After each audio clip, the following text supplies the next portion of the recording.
രാജസ്ഥാനിലെ ബാർമറിൽ അതീവ ജാഗ്രതാ നിർദ്ദേശം. ആളുകൾ വീടുകളിൽ തുടരണമെന്നാണ് നിർദ്ദേശം. ജില്ലാ ഭരണകൂടം റെഡ് അലർട്ട് പ്രഖ്യാപിച്ചു.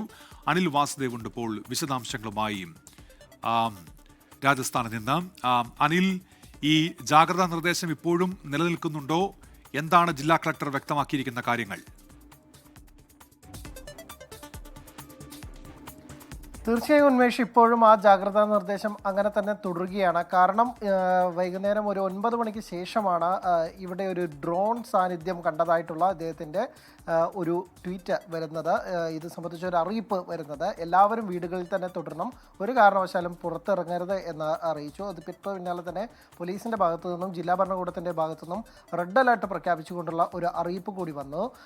അതായത് വീണ്ടും കഴിഞ്ഞ ദിവസങ്ങളിലൊക്കെ തന്നെ ഇവിടെ ഡ്രോൺ ആക്രമണവും അല്ലെങ്കിൽ മറ്റ് കാര്യങ്ങളുമൊക്കെ തന്നെ ഉണ്ടായിരുന്നതാണ്. ഇന്നും അത്തരത്തിൽ എന്തെങ്കിലും ഉണ്ടോ എന്ന തരത്തിലാണ് ഇപ്പോൾ സംശയിക്കേണ്ടിയിരിക്കുന്നത്. പക്ഷേ കൂടുതൽ വിവരങ്ങളൊന്നും തന്നെ വന്നിട്ടില്ല. പക്ഷേ ഇതിനിടെ ചില വീഡിയോകൾ ചില മാധ്യമങ്ങളിൽ, ലോക്കൽ മീഡിയാസിലൊപ്പം തന്നെ സമൂഹ മാധ്യമങ്ങളിലൊക്കെ തന്നെ പ്രചരിക്കുന്നുണ്ട്. പക്ഷേ അത് ഇതുമായി പ്രസ്തുത സംഭവവുമായി ബന്ധപ്പെട്ടുള്ളതല്ല, അതൊരു തെറ്റായ വീഡിയോ ആണെന്ന് PIBയും ഒപ്പം തന്നെ ജില്ലാ ഭരണകൂടവും പറയുന്നുണ്ട്. എന്തായാലും അത്തരം തെറ്റായ പ്രചാരണങ്ങൾ കൂടി ഈ വഴിക്ക് നടക്കുന്നുണ്ട്. എന്തായാലും അതീവ ജാഗ്രത തുടരുകയാണ്.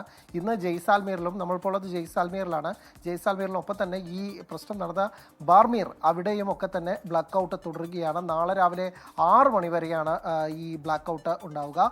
ഒപ്പം തന്നെ ഈ പ്രദേശങ്ങളിലൊക്കെ തന്നെ പോലീസിൻ്റെ പട്രോളിങ്ങും തുടങ്ങിയ കാര്യങ്ങളുമൊക്കെ തന്നെ തുടരുന്നുമുണ്ട്. അതീവ ജാഗ്രതയിലാണ് ഈ പ്രദേശം. കഴിഞ്ഞ 2 ദിവസം മുമ്പ് തുടർച്ചയായി ഡ്രോൺ ആക്രമണങ്ങൾ ഉണ്ടായ പ്രദേശമാണ്. വെടിനിർത്തലിന് ശേഷം ഒക്കെ തന്നെ വലിയ ആശ്വാസത്തിലേക്ക് വന്നതാണ്. പക്ഷേ ഇന്നലെ രാത്രി ചിലയിടങ്ങളിലൊക്കെ തന്നെ ചില എക്സ്പ്ലോഷൻസ് കേട്ടിരുന്നു. അപ്പോൾ ഇന്നും ആ തരത്തിൽ ഉണ്ടാവരുത് എന്ന് കരുതിയാണ് നമ്മൾ ഇരിക്കുന്നത്. അതിനുവേണ്ടിയുള്ള ജാഗ്രതയാണ് ജില്ലാ ഭരണകൂടത്തിൻ്റെയും സൈന്യത്തിൻ്റെയും പോലീസിൻ്റെയും ഒക്കെ തന്നെ ഭാഗത്തു നിന്നുണ്ടാകുന്നത്.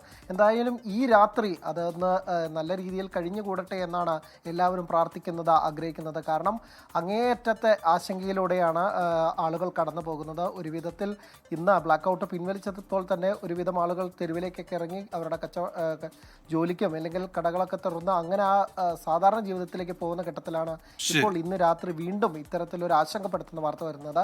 അത് തെറ്റാവട്ടെ, ഇല്ലെങ്കിൽ അതിനകത്ത് വലിയ കാര്യമില്ലാത്തതാവട്ടെ എന്നാണ് ഇപ്പോൾ എല്ലാവരും ആഗ്രഹിക്കുന്ന കാര്യം. ഉന്മേഷ്, അനിൽ വാസുദേവാണ് ഇപ്പോൾ രാജസ്ഥാനിലെ ജയ്സാൽമീറിൽ നിന്ന് വിവരങ്ങൾ നൽകിയത്.